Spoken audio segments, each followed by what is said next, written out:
Audio and video are together currently.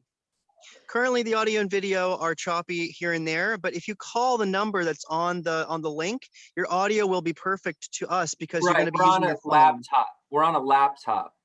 Yeah, so if you have a phone handy, what you do is you go to it's going to take too much to do that. Okay. Right now, but I appreciate the hold on. I appreciate the suggestion. Let's see if it becomes distracting to the point. And we'll figure it out for next time. It's because we're in Rinpoche's room as opposed to where the router is, so it's like a distance a little bit. And the deck is closer, but we can't see because of the sun.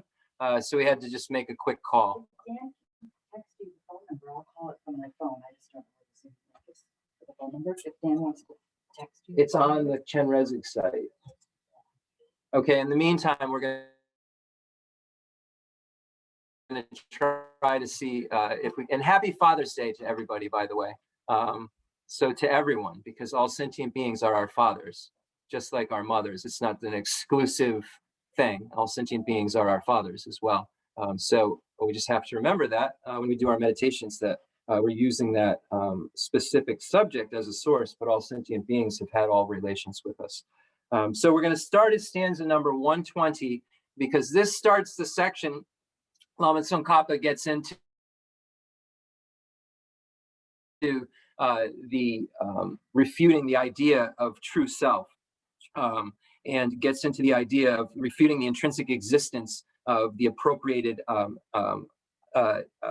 consciousness and the physical things as being I and mine. So we get into this section where there's a negation of that. So the negation of self of persons begins at stanza 120, and I and mine. The view of the transitory collection is a view that I and mine and physicalities are all truly established, and there's a self. The self is I and the self is mine. Okay, 120. The Nyomo.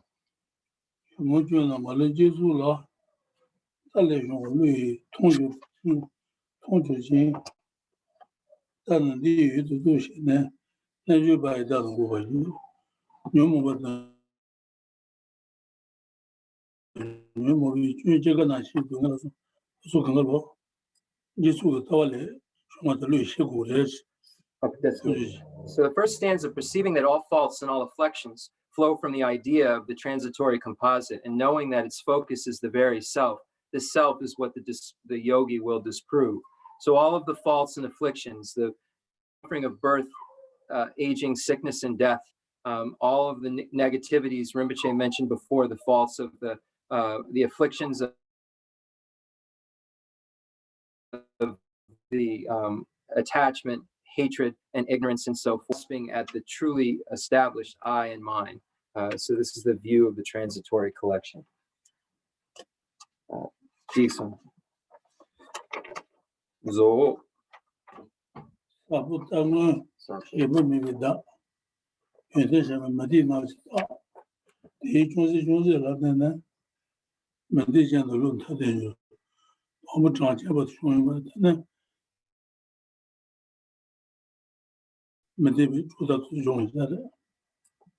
Dran Chemba.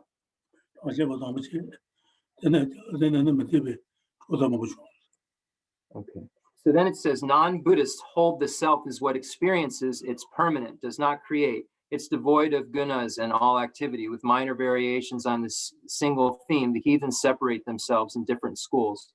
So it's saying that beginning here that is the negation of the enumerators, the Samkhya school, and then it says that many of the other schools hold these wrong views as well. That there's some primordial ooze, the enumerators. We can look at the tenet systems. There's many texts now that get into that, but this is the Samkhya school view, that it's negating, and then it says then there are other heathens, the other non-Buddhists separate themselves into these schools that are similar. Okay, then Mosham.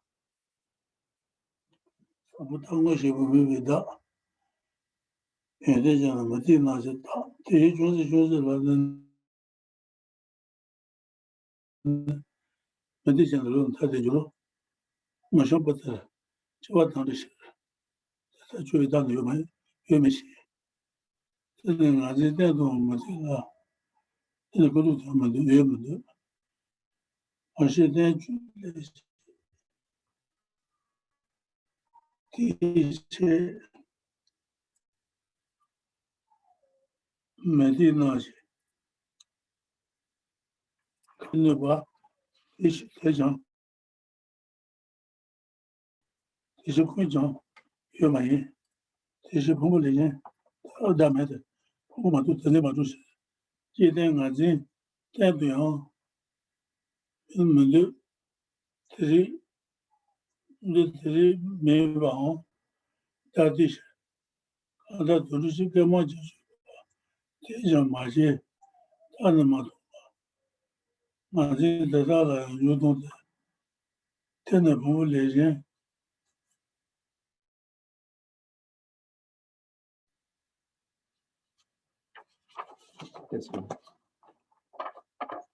去的康嘎罗上 OK 呢不来人，他住没比事，他的公布看到我，看见今天公布呢，我叫人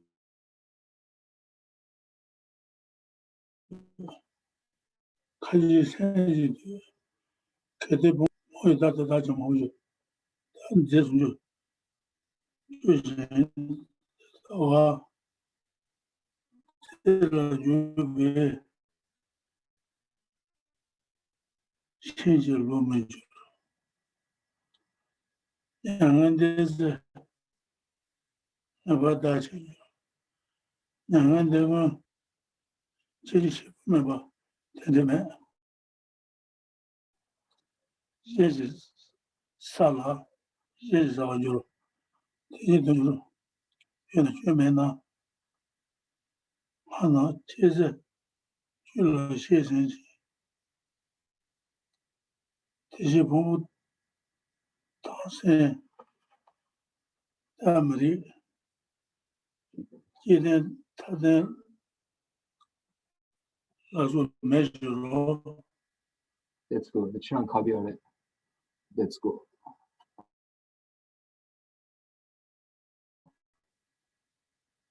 That's good. The ka jadan sunju. That's good. So just hold one moment, everybody. I just want to keep up here. Just want to get one thing here.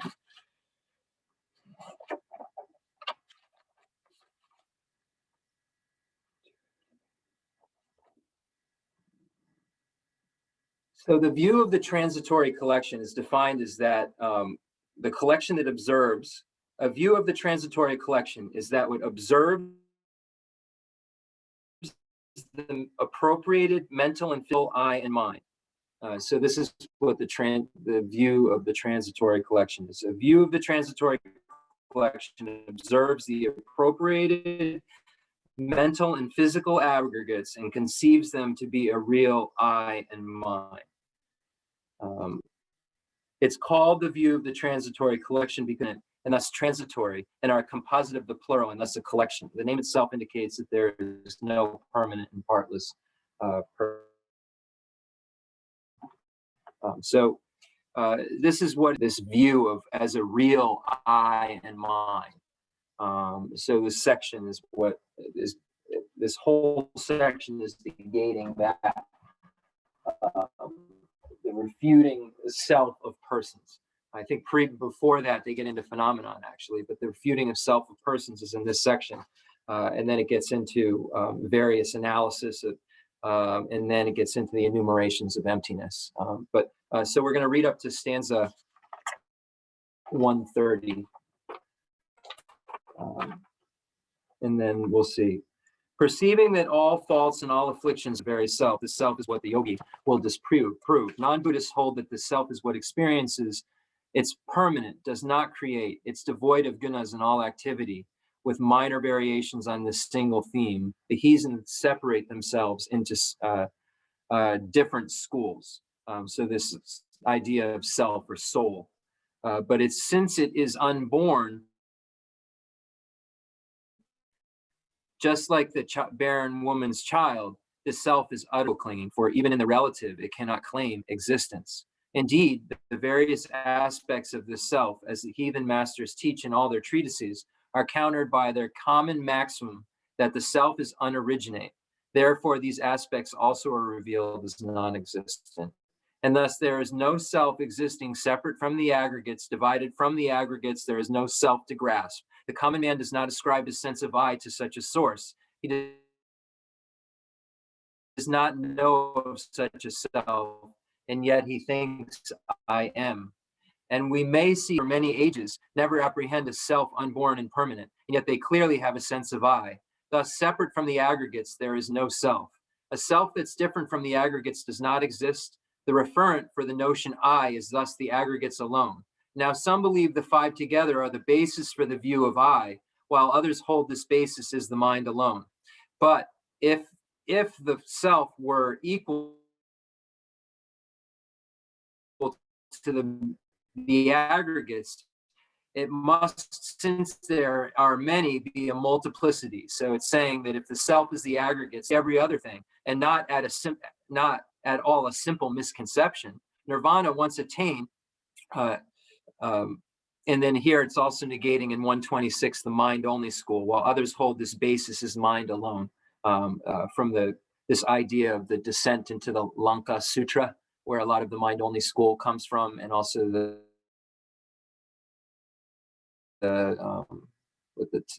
Bodhisattva Buddhism, the 10 levels or something like that. So anyway, definitely the descent into Lanka Sutra states that the mind, the world is the mind alone. So it says, while others hold the basis of the mind alone.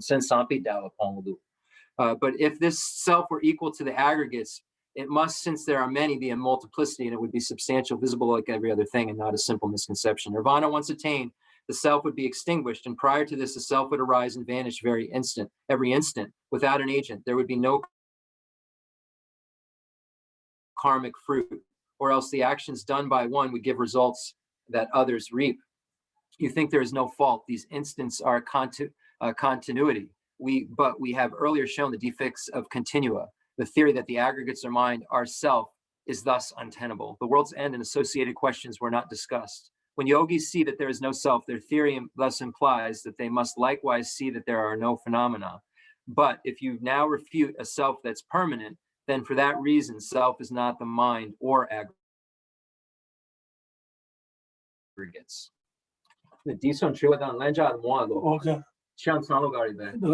Okay, so Rinpoche said we're going to stop at 1:30. We just got it started a little bit today, and we'll go to maybe question and answer. Hopefully I know everybody has things to do for Father's Day, so we said today we're going to just try to respect that, but we also want to do question and answer. So hopefully people can hear that. Go for it, Dan. So yes, Rinpoche, thank you so much. Rinpoche.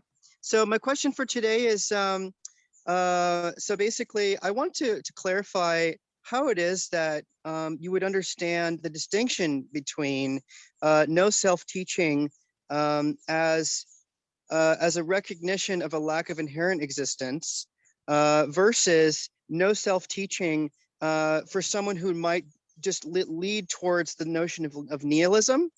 Like how can you make an appropriate distinction between no self and nihilism? Rinpoche, the da mepa, chita, the jawa, the gawa garshine, the kansa dame, chu dame, then the salo, and chita mepa.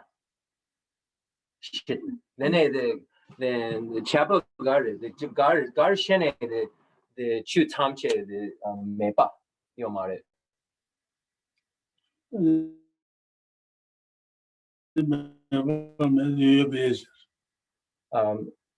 So from that, he said that, well, you have all phenomena. I said, how would you sway away from this idea that phenomena are self are non-existent, because that's what nihilism is, causeless, non-existent.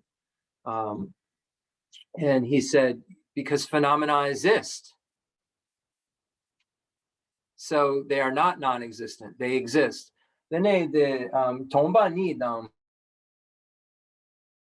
mepa the chapagare, the dang yoba, the ni, the pongo, demba yoba dang chita, nicha pongo, then the tomba ni dawa that's geshe. The chita gar handre pong, chita niepo gare, 매봐. mepa niepo. 매봐 예부스나 예부스 요마로. 매봐 가고로.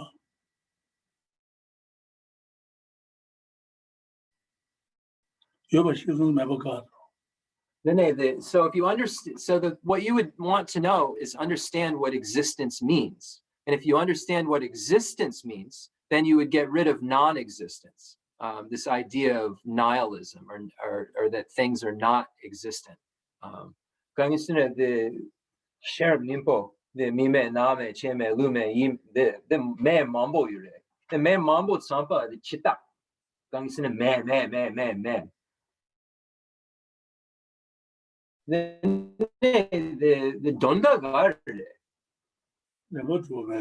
that's being made in these Madhyamaka texts, where it says there is no I, such as the Heart Sutra. There is no eye, no ear, no nose, no tongue, no body, no mind, no appearance, no sound, no smell, etc.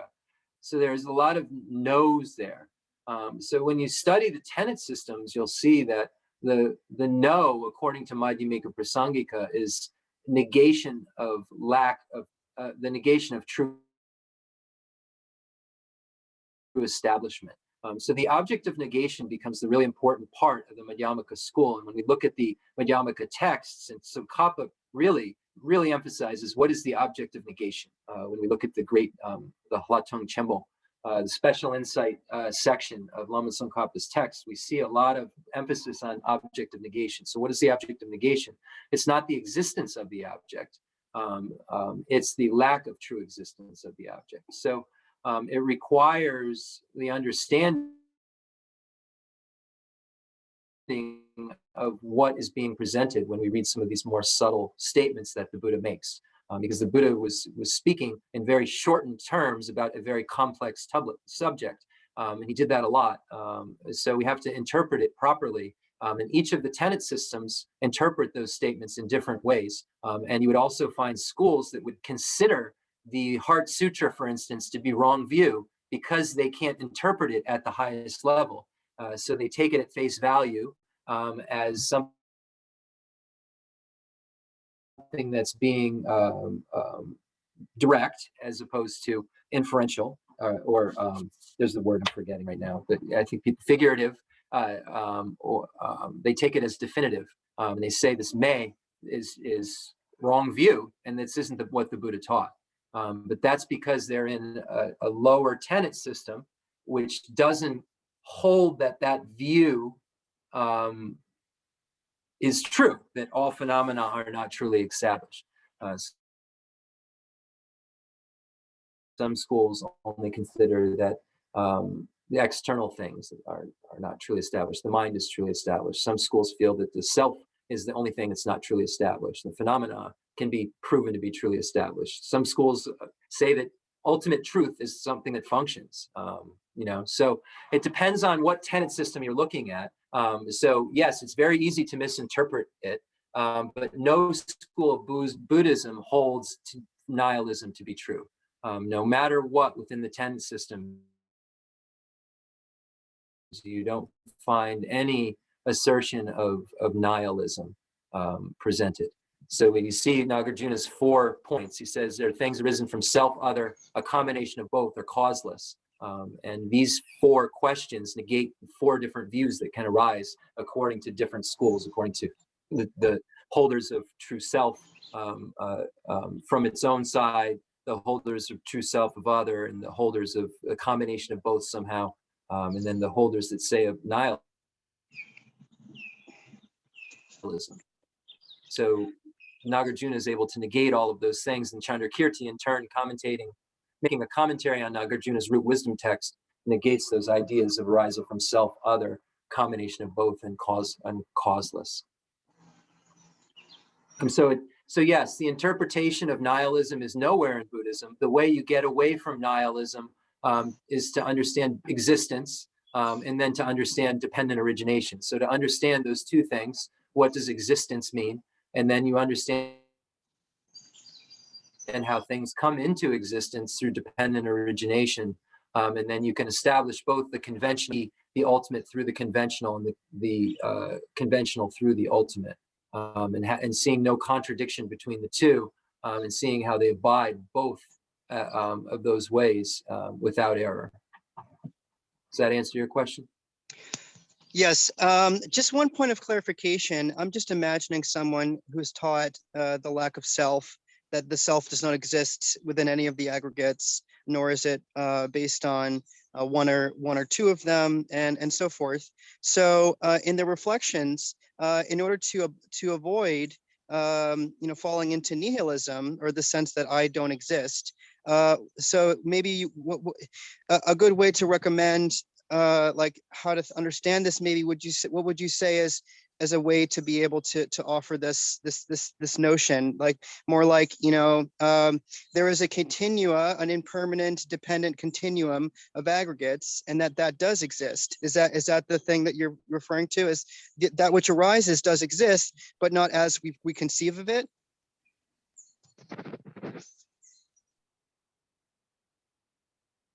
That exists. Everything that is grabbed by valid cognition exists. Period. Full stop. It exists. The self exists. The I exists, but it doesn't ultimately exist. There isn't a soul. These things don't have an independent existence, inherent existence. When we say what goes from the I is what? The Jewa Shima dan Jewa Lama Gardrogudu, Ngadrogudu, Yomarbe. So it's the I that goes. So we're not saying the I doesn't exist. So when we say it doesn't exist in this text, it's meaning it doesn't truly exist. You always have to put the word truly, inherently in front of exist if you're reading Madhyamaka. And Madhyamaka is a very, very high secret view. One of the Bodhisattva vows is teaching, you can't teach emptiness to those untrained. This is very easily misinterpreted, has been misinterpreted in published books many times, and is dangerous to be involved without the basics and the kind of like stable understandings of what comes before this in all of the texts. What is existent? How do you establish something as an existent? Is valid cognition? How do you, understand and perceive things correctly? Are those things that you're perceiving correctly there or not? And then you look at according to the tenet systems, what is presented. The mind-only school would say that it's all a creation of the mind. There aren't external things, but that's not right. So you have to kind of go through the tenets and then figure out where you land. Even though all of the tenets hold very profound views within them, they also, unless it's Madhyamika Prasangika, hold incorrect notions. So I guess, like, how do you stray away from that? You just have to study. You have to understand that everything exists, period, full stop. All these things that exist, a rabbit with horns, a sky flower, these things don't exist. So those don't fall into the category of existence. Then the yoba, then the gari lojung she, yoba lojung she, sheja lojung she, sema lojung she. Then the sema, the gari, jepa sema, the kanga lojung she. Then the yu, the panja, good sogore, the gari demba madrupa mepa yomare.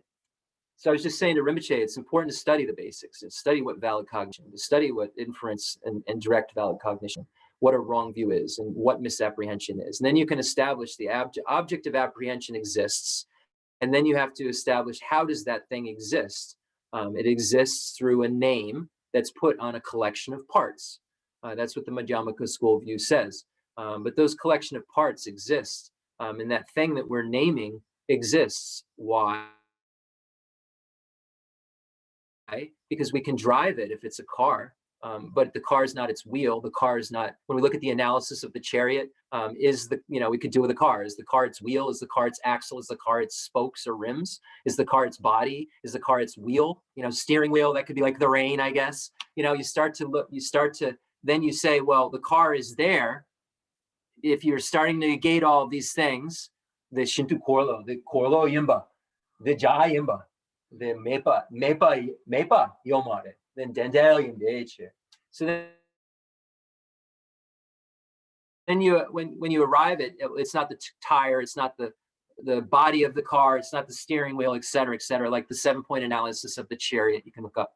You then say, well, does it not exist? And you say, well, I exist and I can get in and drive. And then you start to substantiate, you start to understand how things can conventionally exist and then ultimately not be truly existent. But that truly existent means from its own side, in a singular way, that car just abides and will always be car and is only car. And that's just not the truth. It's a collection of parts that come together and serve to function as car. It's impermanent. It's going to disintegrate. I'm going to name it as car, and then I'm going to name it as a pile of junk I send off when it stops running. And then it's going to be in a junkyard compacted. It'll be the same parts, but it's going to be this little square thing that doesn't resemble a car at all, but it'll be the same parts, but it doesn't function as car any longer. Huh?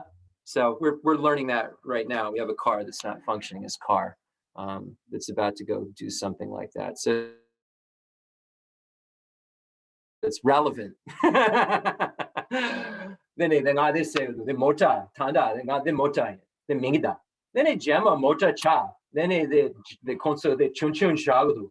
Then the mota yemba ma yemba. Understand the mota dunchinuba yamare. Then dasi down. The abudu. Okay. Anyway, sometimes my logic debate jokes land with Rinpoche. Thank you so much, Jeff. Tutite Rinpoche. Thank you. Jeff and Rinpoche, Brian has a question. Hey, Brian. Hello. Hello. Thank you, Brian. Hey, everybody, Brian's back in action at doing doctor stuff. I'm calling him, so. He's back in the hot seat. He's now Rinpoche's primary care. Hello, Rinpoche.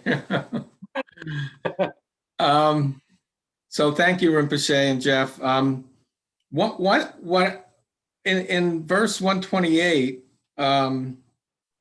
it says, it seems like part of that verse is negating nihilism, because it says without an agent, there would be no karmic fruit. So it's suggesting that there's something that exists to be an agent of karma.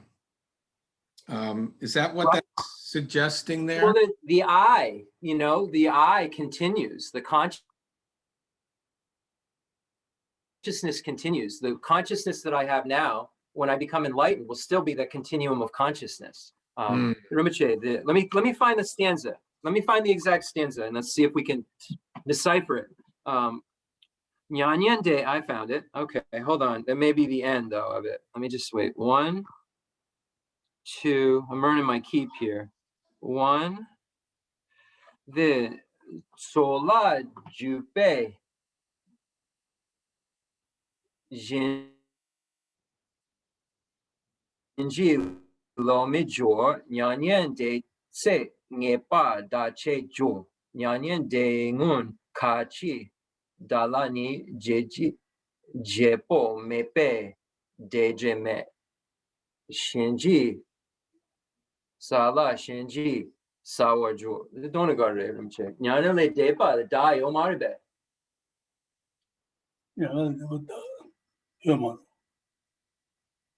Garshin Taba Yimichi. Nyana le depa the Lonku Chuku. then the da yoba. The Sanjay da yotel. Mes, Mete. da mes and da euro. Never to you. Okay, so here it's this not, there is a self, but the idea Are you muted still? of the truly existent self is what's is extinguished in nirvana. So it says nirvana once attained, the self would be extinguished. This idea of the true self is extinguished. And prior to this, the self would arise and vanish every instant. Without an agent, there would be no karmic fruit, or else the actions done by one would give results the others would reap. So here it's just establishing that this grasping at the self is extinguished. And without this grasping at self, then there can't be a karmic fruit that's negative. There can't be this. The Rinpoche, the Nyanya ne depa mon kachi Dalai ni dedre me. Then it don't negare dedre me. The dazi mena jepo yongmare the gare. Yang the Kiji Dalane, Chinji Shibun member. Maybe. Then He saw la shit. Then the dama zima le sagamare. I see. So yeah, it's you don't have this grasping itself, then you don't create that karma, which is the negative karma of grasping itself. Or else the actions done by one would give results that others reap. Then I just like to want to understand what that line means. Shenji, they don't regard it. Shenji. The ngasana. So it's saying that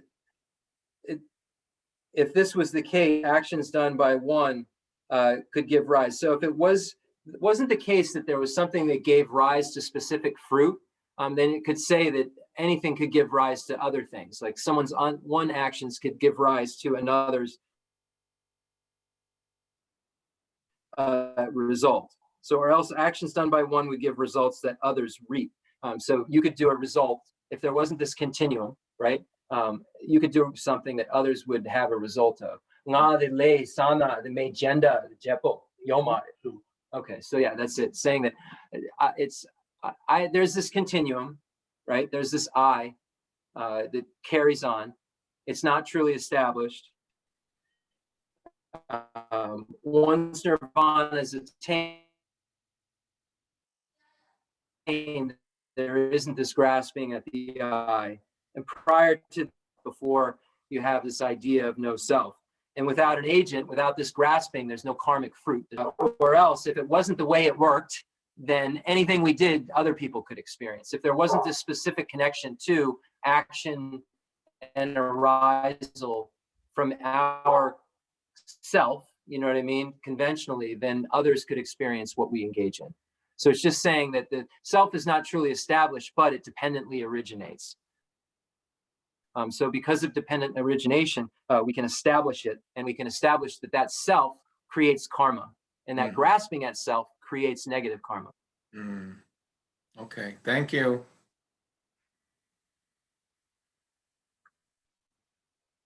We can look at the illuminating the intent also, Lama Tsongkhapa's text that just came out, and go to the specific stanzas and kind of find out what Tsongkhapa has to say about that too, to get more detail.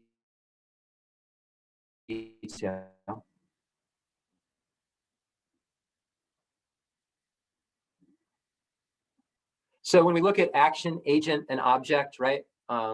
So the action is like engaging in negativity. The agent is the person doing it.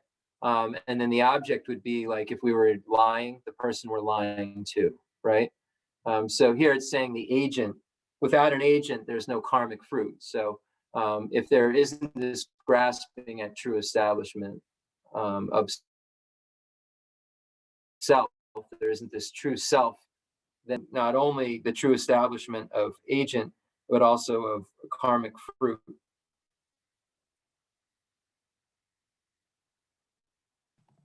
Okay, thank you.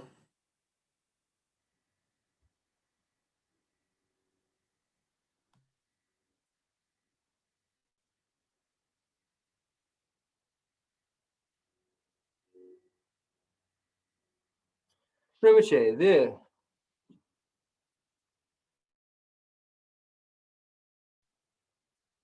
Nyanyan le depa, da mena misipa, the donda. keji ala chichi shimo ba tende me yeji sa yeji Then Nyanyan le depa, nena da yomare. Okay. Da yoba, da demba drupame. yeah. Okay, that's it. That's where we're going to get to today with it. Thank you, Brian.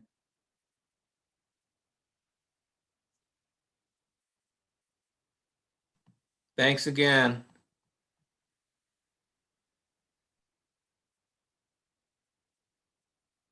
Anyone else?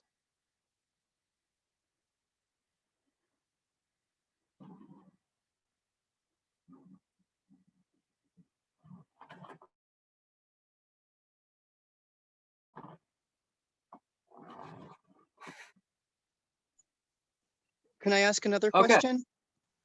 Yeah. Okay, just I would love to ask a clarifying question with regards to the relationship between impermanence and selflessness. It seems to me that the reflections of impermanence can ultimately at least assist in the process of understanding emptiness or selflessness, since you recognize in impermanence that there is no permanent self or no permanent anything. So that could potentially be of use, and also, yeah, so can you speak a bit about the relationship of the meditation on impermanence and the meditation on selflessness? Mitapa gon, dame gon, mitapa gon, dame gon pembudu. Then garshine pembudu. Da gun tazil no Mitapa gon. da me gun da zebal. So if you do meditation on permanence, this gets rid of the grasping at things as being permanent, and meditating on selflessness gets rid of the grasping at things as being truly established. So then garshine the drawa garde, the mitapa gon dan doni gon drawa garde, mitapa gon jana, the doni gon pembudu.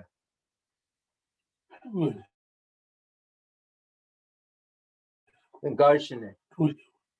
So it establishes just more reasoning when we have this idea of impermanence. But the idea of impermanence alone is not the meditation on selflessness. The meditation on selflessness is the meditation. So when we look at what the antidotes are for certain afflictions, the antidote for attachment, the antidote for hatred, and the antidote for ignorance, and so forth, we see that they have really specific antidotes. So when we look at I think it's for pride, we meditate upon impermanence, right? That's the antidote for pride, because we see that things, but the antidote for grasping at true establishment is not meditating upon impermanence. So that does not get at the object of negation. It assists, Rinpoche said, because you start to understand impermanence and things are momentary, and then you can see maybe that they then are a collection, are the moments, or you can start to see that time is empty, but you really need to meditate on, really specifically shoot at that target of things are not truly established, I is not truly established, phenomena is not truly established, because you're not applying the antidote to grasping at true establishment if you're applying the antidote to only grasping at things as being permanent. So it is a sister, it assists, but it isn't an antidote. if you will, to the ignorance that grasps at things as not being empty.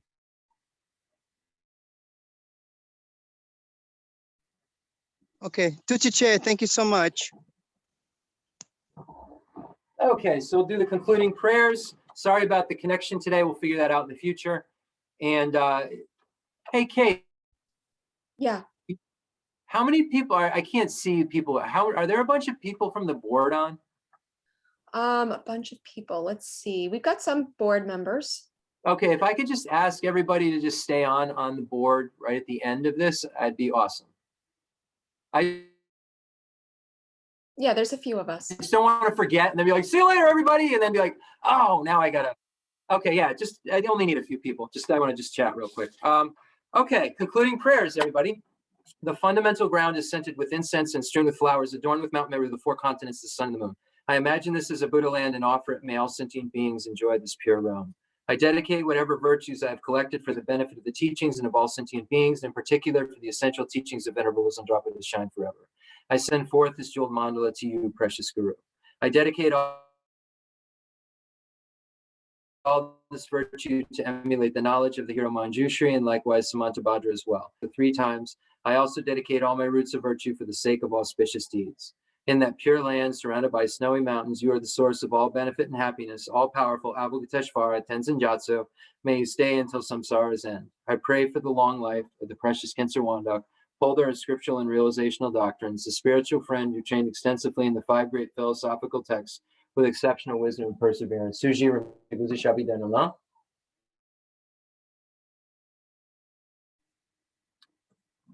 Okay, thank you, everybody. So I'll see you all next time. And quick announcement. I probably lost some people.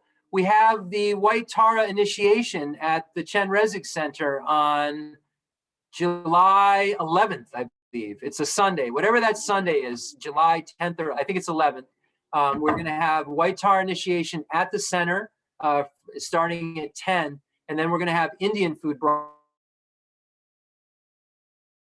to the center. We're all going to be able to eat. It's going to be held outside for, obvious reasons still with COVID. That way everyone can attend. We don't have to worry. Please, we ask you to wear a mask if you haven't been vaccinated, of course. Yeah, that's it. Thank you, everybody. We'll see you all. Hold on one sec. We'll see you all soon. And I just wanted to talk to the board real quick.